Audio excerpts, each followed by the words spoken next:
Pai Santo, diante do Senhor nos colocamos mais uma vez.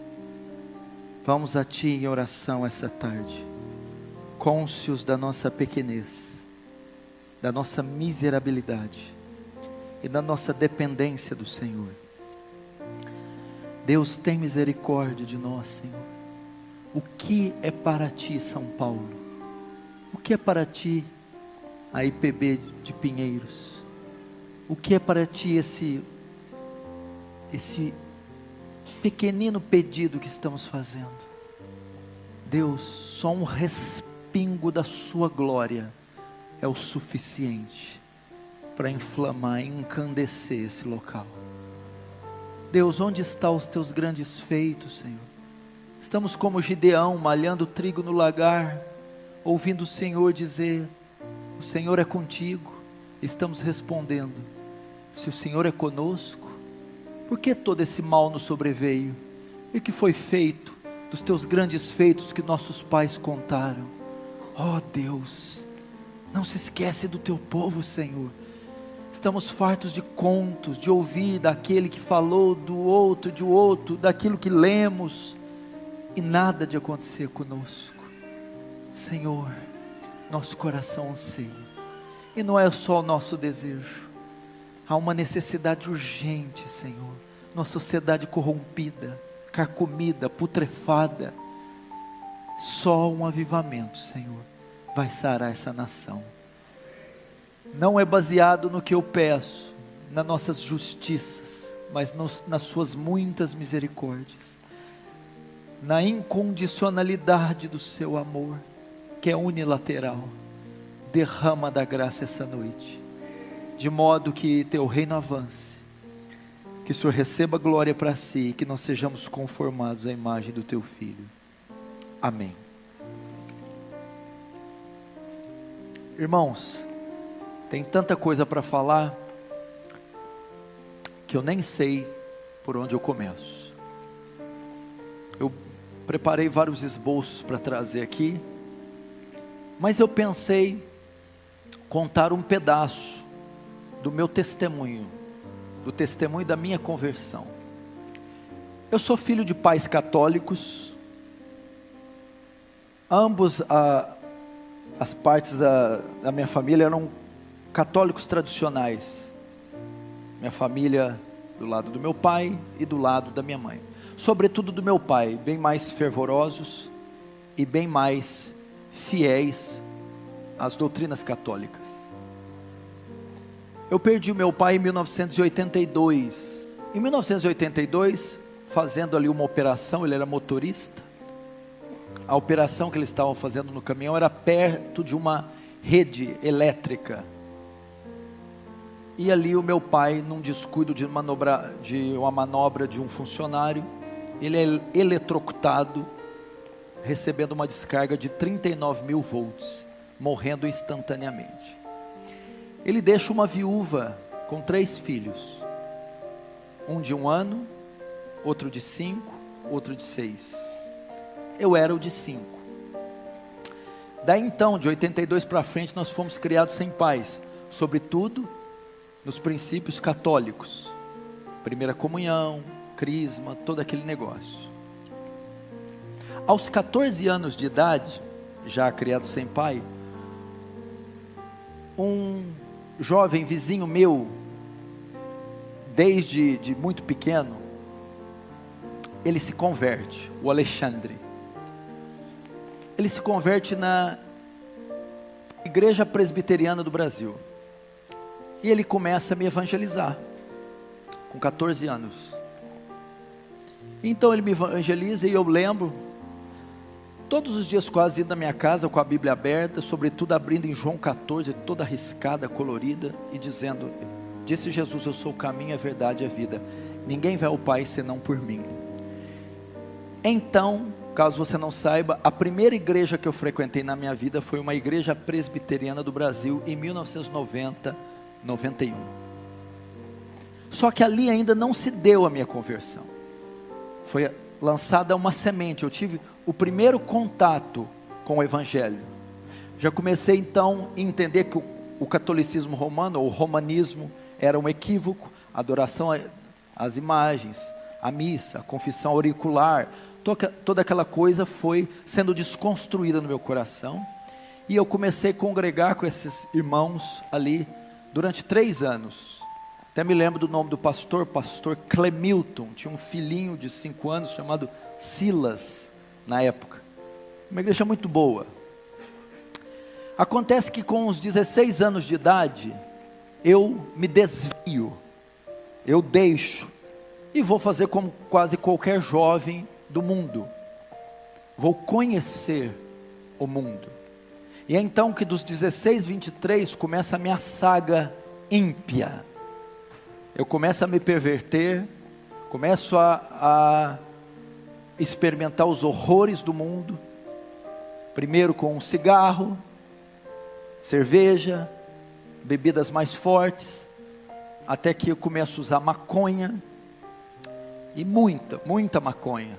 Da maconha eu também conheci a cocaína, droga que era muito apreciada por mim na época, o crack, os ácidos. Eu me tornei um usuário, um drogado, uma pessoa bem desconstruída na sociedade, ao ponto de a minha mãe estar vendo novela na sala, e eu no quarto com 3 marginais, com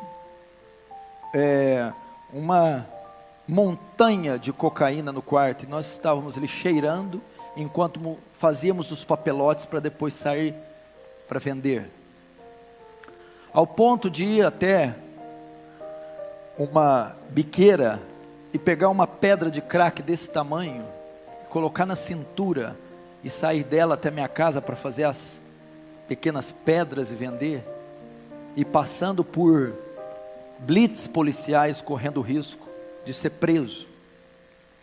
Experimentei isso aí, vivi essa vida devassa, dei muito desgosto para minha mãe, conheci todas as baladas, andava com as pessoas mais ricas da cidade, eu ia nas casas, nas mansões, churrascos e piscinas, e drogas, de segunda a domingo, e ia nas festas mais requintadas, sofisticadas, banhadas com álcool, drogas, ácidos, e festas que terminavam às 7 horas da manhã. Ao mesmo tempo eu conhecia também as mais pobres.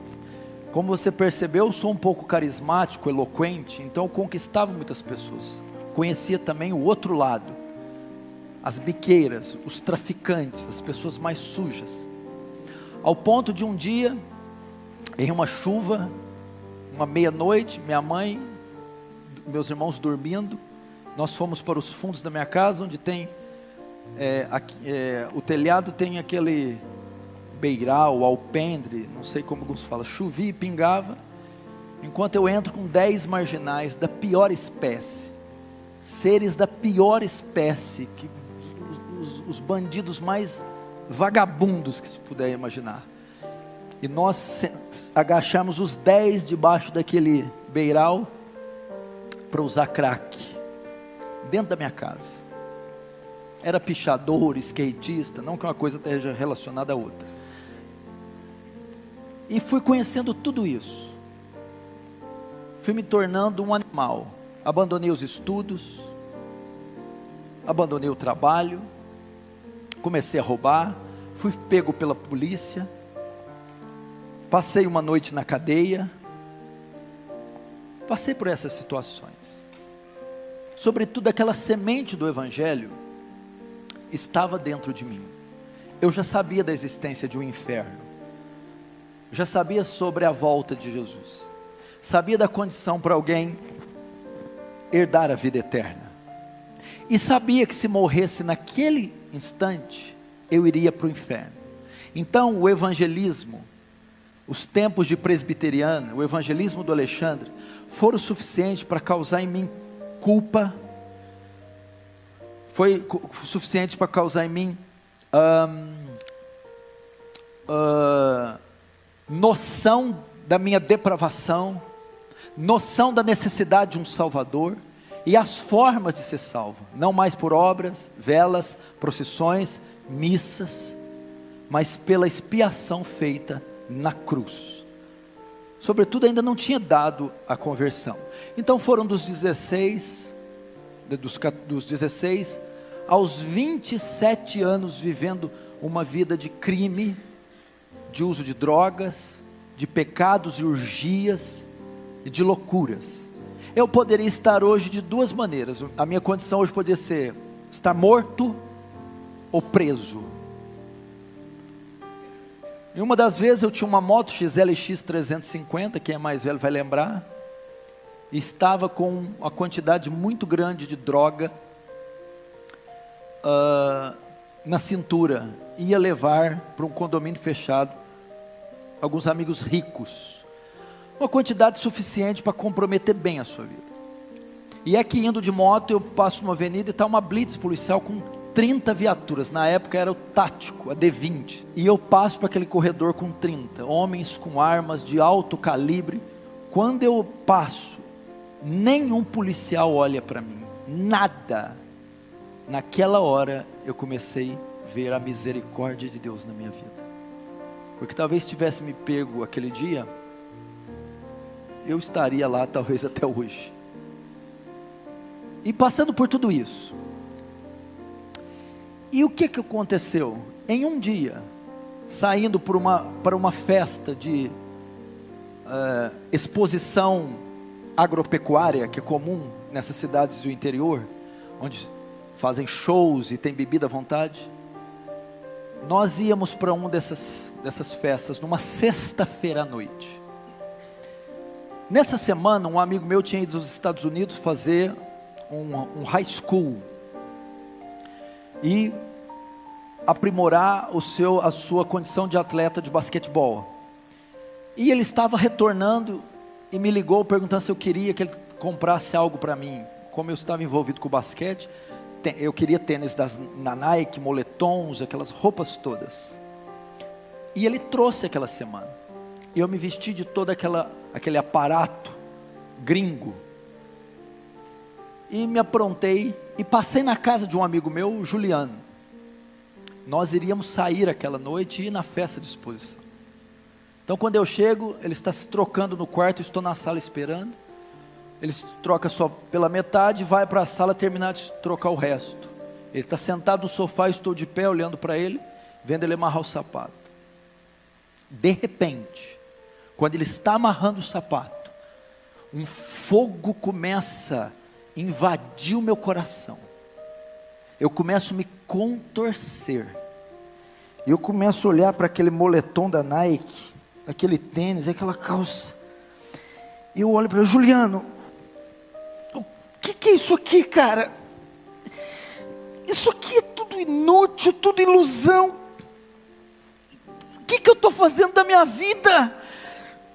Eu estou perdido, Juliano, eu vou para o inferno, eu preciso de Deus, eu vou voltar a buscar Deus. Ele olhou e ficou tão impactado com o tênis: se você for, eu vou também. Falou desse jeito. Ali naquela hora, naquela sala, com 23 anos, eu senti convicção do meu pecado. Ali se deu a minha conversão, ali foi minha estrada de Damasco. Agora eu entendo perfeitamente graça irresistível. Resiste o quê? É impossível resistir. Ela me tomou naquela sala. O Senhor disse: eu vou dizer vem, e ai de você se não vir. Ali, irmão, eu tive convicção do pecado. Eu comecei a me contorcer e ver tudo ilusão, eu estou perdido. E eu comecei a repudiar aquelas coisas, aqueles valores, e ver meu estado. Foi Deus e o Espírito Santo com a semente que Ele tinha plantado anos atrás, e aquela hora ela germinou. O que aconteceu? Mas nós ainda saímos, estávamos tudo pronto, fomos para a festa.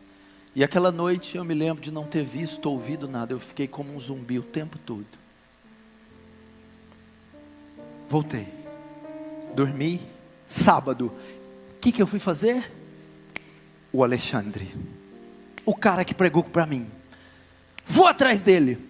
Alexandre, o que foi? Tem culto hoje? Eu quero ir no culto. Calma, o que aconteceu? Tem culto hoje, tem igreja, eu quero ir, vamos. O azar que não estava na presbiteriana mais.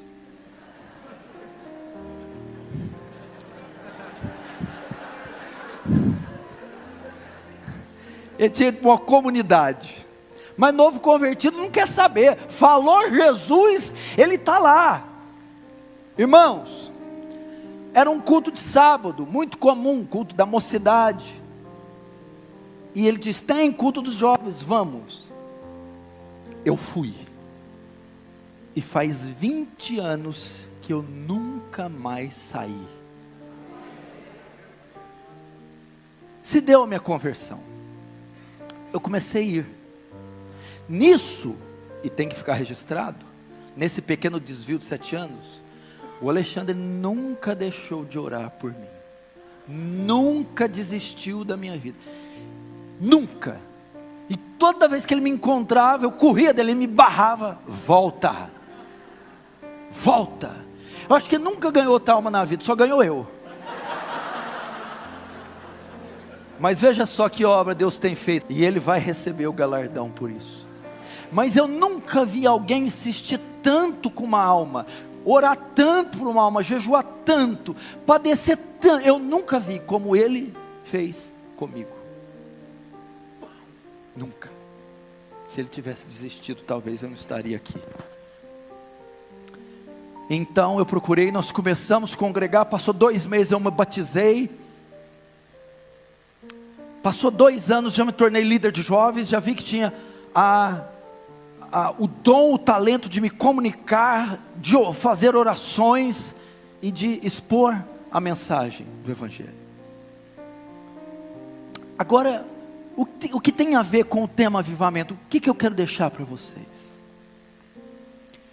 Neste período, Deus me privou da parafernália teológica, de tantas outras coisas que a igreja brasileira ia conhecer na década de 90 ali.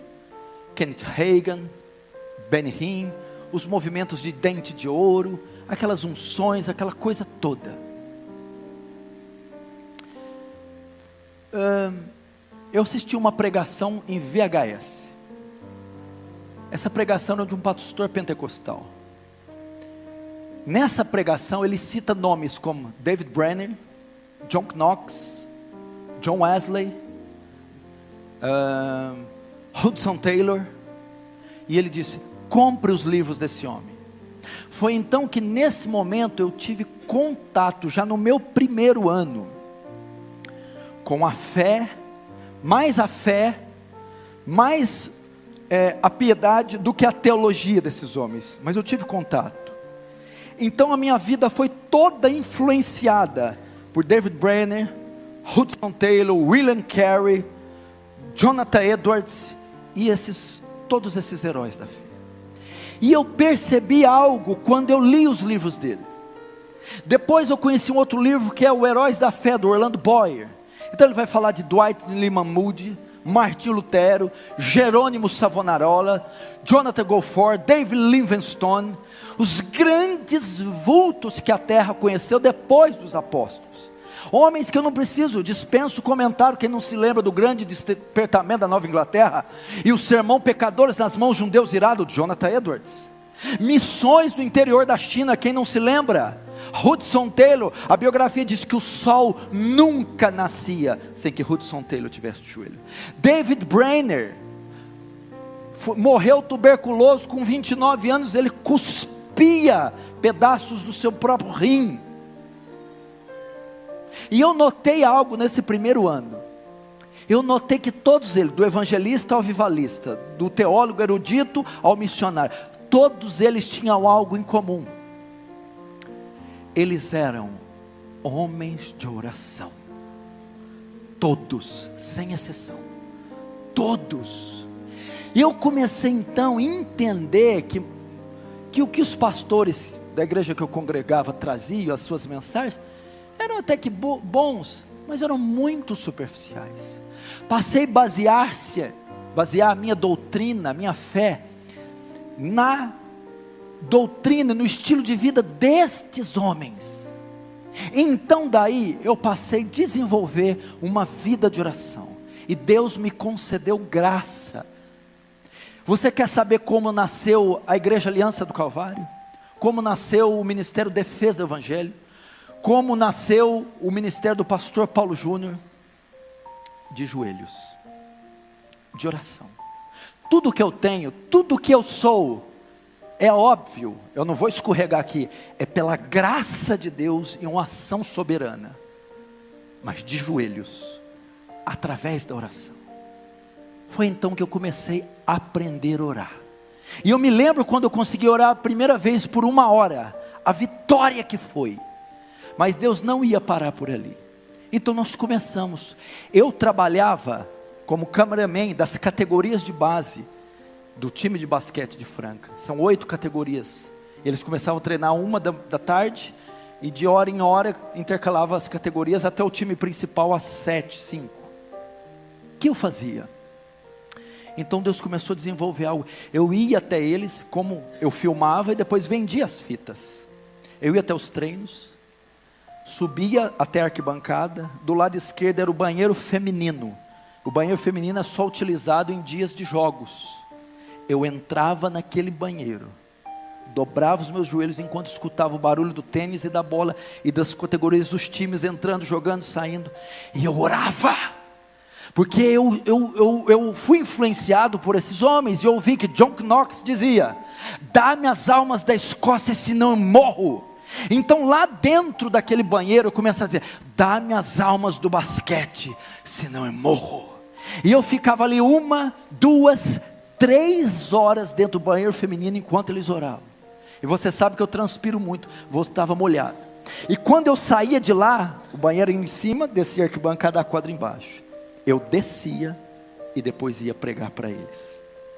Foi que então começaram a haver conversões no meio do basquete. Atletas, pessoas envolvidas.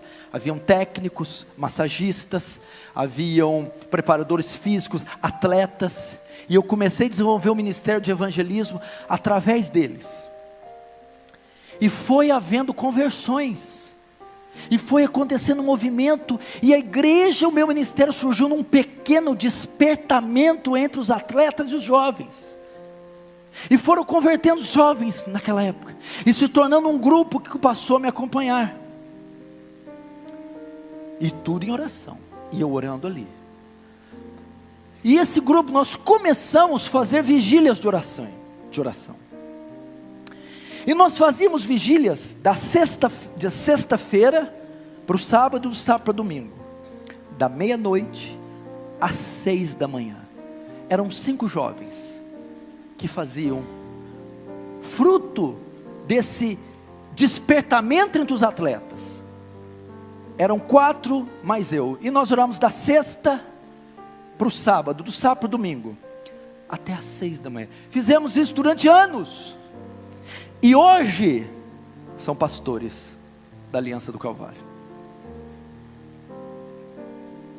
90% daqueles que estavam comigo, são hoje os pastores que estão comigo. Deus me ensinou a orar. Eu passei então, a aprender o poder da oração. Ao ponto de, quando eu descia nos treinos e olhava um atleta, e eu dizia: Senhor, é este o próximo que eu vou ganhar.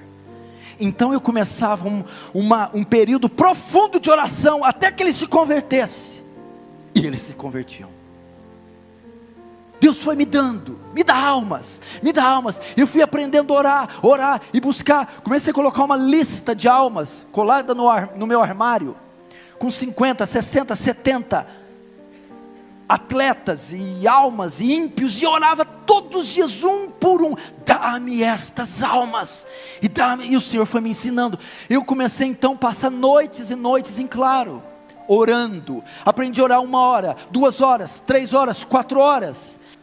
Ele me concedeu graça, não foi por mim, mas eu estou dizendo que é possível coisas como essas. Deus faz isso com gente comum como eu e você. E depois eu comecei a dizer: dá-me as almas dessa cidade, senão eu morro. Não importa o que achem de mim. Talvez os teólogos não vão gostar dessa pregação. Aliás, eles não gostam de muita coisa, né? Mas foi exatamente isso que Deus fez. E eu fui vendo os frutos, e um despertamento, e outras almas foram se convertendo, e essa igreja nasceu fruto de um despertamento, e de dias, meses e anos de joelhos, e jejuns, orações, e Deus foi acrescentando, acrescentando, acrescentando, e as almas foram se convertendo. Me lembro quando eu preguei o meu primeiro sermão. Eu ouvi de Martinho Lutero, que antes da dieta de Worms, passou a madrugada inteira orando. Eu ouvi de Jonathan Edwards, que antes de pregar o sermão Pecadores nas mãos de um Deus irado, passou 3 dias sem comer, sem beber e sem dormir, orando. Eu disse: se eles fizeram, eu também vou fazer. Eu não sou um admirador de sermão. Você já viu os admiradores de sermão? Que sermão! E tem os outros colecionadores de sermão. Você vê a minha videoteca, o meu HD, eu não. Eu ouvia, queria praticar no dia seguinte. Primeiro sermão que eu prego na igreja, que não é para jovens, para toda a congregação, eu passo a madrugada orando. E eu oro até às 6 da manhã. Porque Deus me ensinou a ficar de joelhos. Quando eu ia convidar uma pessoa para a igreja, eu costumo dizer, durante os meus primeiros anos, Deus me usou como um ganhador de almas. Eles perguntaram para mim: qual o segredo? 70% oração, 30% pregação. Nisso consiste o meu evangelismo. 70% oração. Pra você ter uma ideia, eu convidava alguém para ir para a igreja na segunda, para ir no domingo. Eu orava 7 dias, todos os dias, para ele aceitar o convite e aparecer domingo, né? 7 dias intensamente. Chegava domingo, não ia. Eu orava mais 7 dias, gemendo, então ele aparecia. Eu estou dizendo para você que eu orava 14 dias, não é para ele se converter, 14 dias só para ele aceitar o convite e aparecer. Eu orei para um jovem 10 anos pela conversão, ano após ano. Quando eu pensava em desistir, 10 anos. Ele se casou com uma mulher espírita. Hoje os dois estão na igreja, batizados, membros fiéis para a glória do Senhor. Poder da oração. O poder da oração. Eu vi, irmão. Eu me lembro, irmãos, fazer isso. Ia dentro do banheiro, fazer jejuns, noites em claro, por essas almas. Isso eu já estava ministrando a palavra. E eu me lembro de um testemunho de Dwight Lima Moody. Moody, quando pregava, se sentia seco, vazio, ele ia para o bosque. Ele ficava 1, 2, 3, 4 dias dizendo: enche-me do Espírito, enche do Espírito, enche. Então ele ia e voltava, pregava e a alma se convertia. Quantas vezes, meu irmão, quantas vezes sabia que ia pregar, preparava um sermão, e não estava preocupado só com a interpretação, com a exegese, com a hermenêutica, mas ia também para o bosque. 1, 2, 3, 4, me enche Deus, me enche do Espírito, e Deus me enchia. Deus me enchia. Eu estou dizendo que isso é possível. Quando eu ouvi falar que Martinho Lutero orou 5 horas uma vez, eu fiz uma campanha de orar 5 horas por dia. Eu não quero ser só coadjuvante. Eu quero experimentar o que esses homens. Concede-me graça, concede-me. E ele concedia. E eu vi, irmão, poder do alto descer sobre mim, descer sobre congregações. Eu tive experiências fantásticas com pessoas.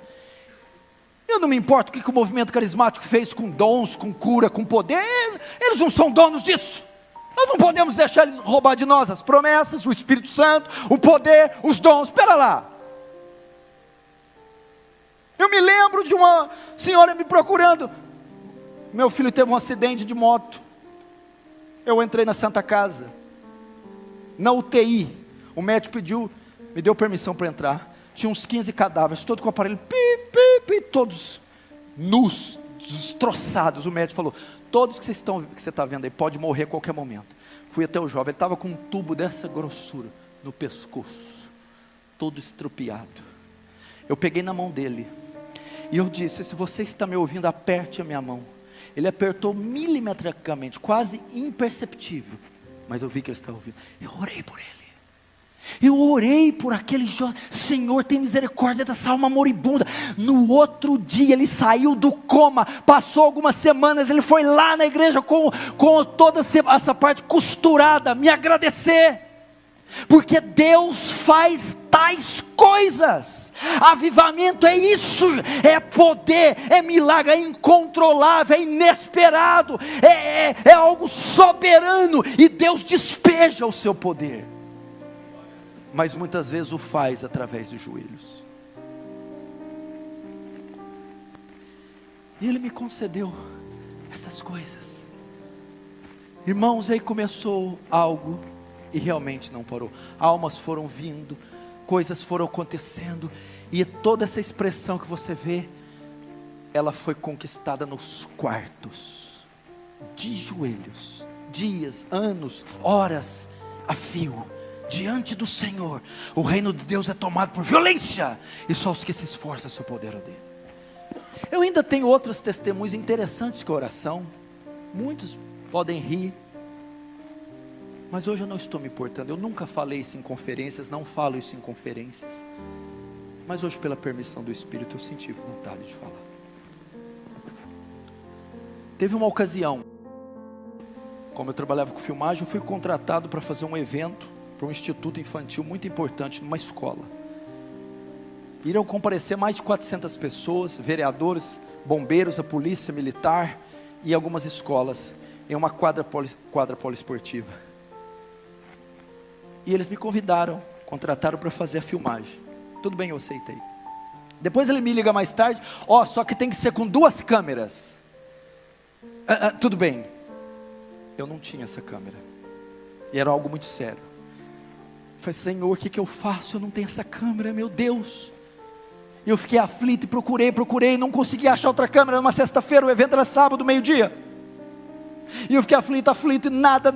Chega 2 horas da manhã, eu acordo, levanto e oro desse jeito: Senhor, eu não tenho condições de fazer esse trabalho, porque eu não consegui essa câmera, e eu não quero envergonhar seu nome. Deus, adia este evento, até que eu consiga uma câmera. Fui dormir.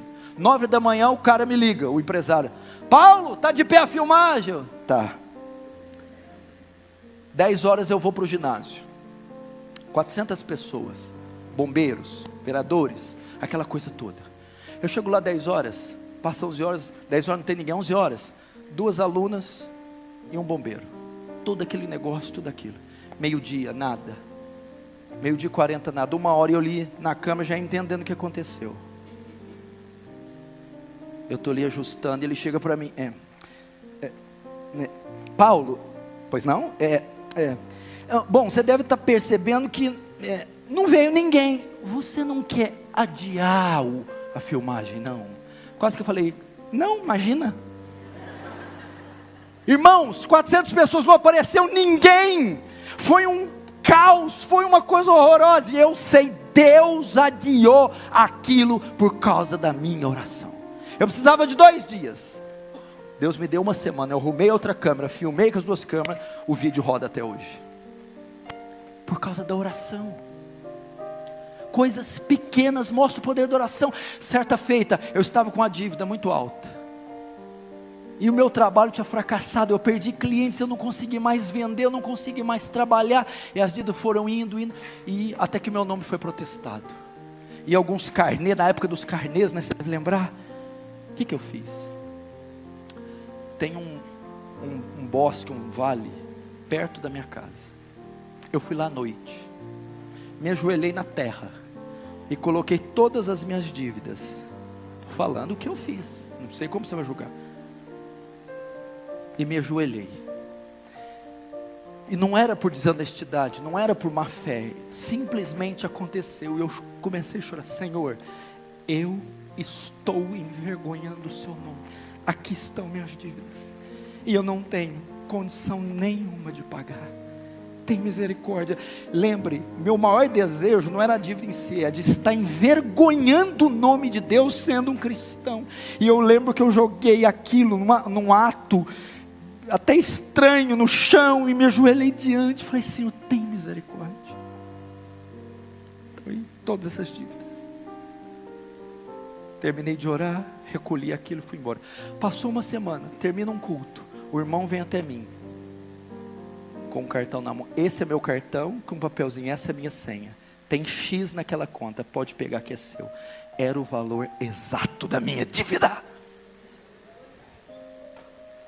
Eu lembro que eu paguei, limpei meu nome, para nunca mais ele estar sujo. Poder da oração, meu irmão. Quantas coisas Deus nos fez. Me lembro de outra feita, de uma situação envolvendo parentes meus, que eu não vou falar o nome, de um jovem molestando uma senhora, e oprimindo, e molestando, de forma muito pesada da minha família. E eu, como a nossa igreja está repleta de advogados, eu vou mover uma ação contra essa pessoa. Não tem cabimento explorar isso. E filho, estava tudo resolvido, a papelada pronta, porque ele não parava de ir até ele molestá-la. Chegou meia-noite, eu dormindo, meu coração pesou. E algo me dizia: se você fizer isso, ele nunca mais vai olhar na tua cara, você perde um parente para o resto da vida. Eu falei: meu Deus, é verdade. E o que se faz nessa hora? Ora. Senhor, que eu não preciso usar esse recurso para acontecer essa tragédia, Senhor. Deus, resolve isso, afasta esse jovem dessa mulher. Nunca mais foi atrás dela. Sumiu. Eu não precisei usar esses recursos. Eu estou mostrando para você o poder da oração. Muito vale a súplica de um justo por sua eficácia. Coisas que você pode até rir, por exemplo, essa outra. Irmãos, eu estou dizendo que eu sempre usei a oração. Eu lembro quando eu fui trocar o meu carro, um carro 94 para um 2000. Pensa bem, não era lá essas coisas. Eu orei 3 meses para não cometer, porque pobre, você já viu, errou, acabou. Mas eu coloquei diante de Deus 3 meses. Não deixa eu fazer a escolha errada, eu ser lesado, passado para trás. E orei. Mas eu estou dizendo que nessas coisas simples, eu coloquei diante de Deus. Não me deixe errar. Para que isso, uma coisa simples, imagina uma coisa grandiosa. Foram as experiências que Deus me deu. Entupiu a casa da minha mãe, os canos. Uma casa que eu pedi para ela, nós éramos muito pobres. Deus concedeu um sobrado, uma coisa bonita, entope um cano, eu chamo um desentupidor. Chega, imagina um troglodita, gura cheio de marreta, de martelo, e ele olha tudo sobrado e vê o cano, e fala assim: ó, querido, ó, vai ter que arrebentar tudo isso aqui, e subir aqui pela escada, eu vou arrebentar a sua casa. Imagina um cara com barba cerrada, devia pesar uns 120 quilos, ele ia quebrar a casa. E eu vou começar a quebrar. Porque eu sei que o cano vai daqui, passava por um carpete, passava por azulejo, por piso, subia a parede, fazia tudo. E eu, calma, ele, não, preciso quebrar, vou começar a arrebentar aqui, tá. Aí ele lá, posso começar a quebrar? Eu, espera aí. Isso estava na cozinha. Eu fui para a sala, dobrei meus joelhos. Senhor, essa foi a casa que o Senhor deu para minha mãe. Não deixa esse homem destruir ela, não. Eu estou te dizendo, Senhor, faz esse homem achar o lugar certo. Voltei, isso foi uns 2 minutos de oração. Tudo bem, meu senhor, pode começar a quebrar. Do lado da cozinha, onde estava entupido, tem a garagem que fica de fora. Ele olhou bem, eu estou achando que eu vou começar a quebrar aqui fora. Ele quebra um piso, nada. Quebra o segundo, vê uma marca branca, é o cano. Pega uma picareta e faz assim, ó. Quando ele faz, é aqui que está entupido, não vai precisar quebrar nada. Eu estou te dizendo, meu irmão, para mostrar para você que a súplica por coisas pequenas, pode ser até paupérrimas para você. Eu estou te mostrando que um homem que prega no Brasil e no mundo todo tem testemunhos simples, até cômicos, de oração. O que Deus pode fazer? Pastor, o senhor não está excluindo a soberania e a graça de Deus? Meu irmão, sabe como alguém demonstra a soberania de Deus? Quando ele ora. Porque quando ele ora, ele mostra que ele não consegue fazer nada, que ele não dá um passo à frente, que tudo depende de Deus. É pela graça, é pela misericórdia, é pelo poder de Deus. E foi por essa razão que eu orei todos esses anos.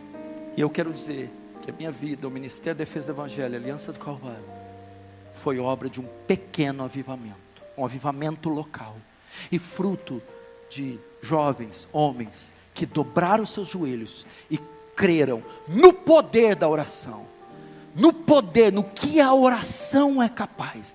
E eu quero dizer a você, não sei de onde você é, qual cidade, mas você pode fazer o mesmo e dizer: dá-me as almas de São Paulo, senão eu morro. Dá-me as almas do Rio de Janeiro, senão eu morro. Dá-me as almas de Brasília, senão eu morro. Dá aos meus filhos, senão eu morro. Meu marido, senão eu morro. Meu irmão, a rainha da Inglaterra dizia: eu não temo os exércitos escoceses, eu temo as orações de John Knox. Se você souber o poder que a oração, é isso que o pastor coreano está aqui ensinando, o poder que a oração tem. Ore, aprenda a orar até que fogo do céu desça, até que Deus nos avive, até que Deus levante esses ossos secos e o torne um poderoso exército. Eu sei, nós já temos grandes expoentes da fé reformada, grandes seminários, grandes títulos publicados. Eu sei, isso é excelente, mas você já está farto disso. Você precisa ouvir o outro lado também. Precisa ouvir que John Knox, uma grande mente, ficava de joelho, que Jonathan Edwards gastava 13 horas por dia com as escrituras, em oração em cima do seu cavalo. Como o Dr. Lloyd Jones dizia: lógica em chamas, ortodoxia e piedade, teologia e paixão, conhecimento e fogo. Aprenda a orar. A oração não conhece fronteiras, não conhece barreiras, não conhece sexo, extrato social. Qualquer um pode executar. É tão simples e tão fácil que uma criança pode fazer. O que você no seu quarto é capaz de fazer? Você muda contextos, reis, você muda leis, estações ali de joelhos. Onde o seu braço não chega, a oração chega, meu irmão. A força que você não tem, ela dá, ela levanta, ergue, santifica, ela dá conhecimento, graça. Aprenda este ofício majestoso, e com esse simples, humildes, cômicos testemunhos, aprenda a orar. Vamos ficar de pé.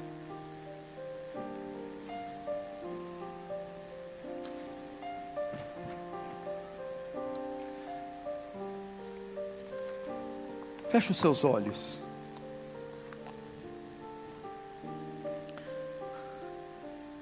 Senhor Deus,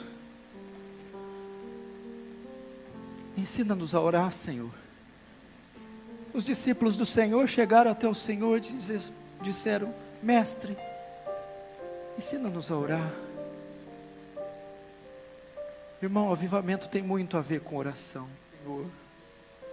Faça como David Wilkerson. Diga assim: Senhor, quebra as minhas rótulas se necessário, mas me mantém de joelhos. Você que é mãe, peça para Deus: me faz uma mãe intercessora, uma esposa intercessora. Você que é pai, oficiais, pastores, presbíteros, para suas congregações,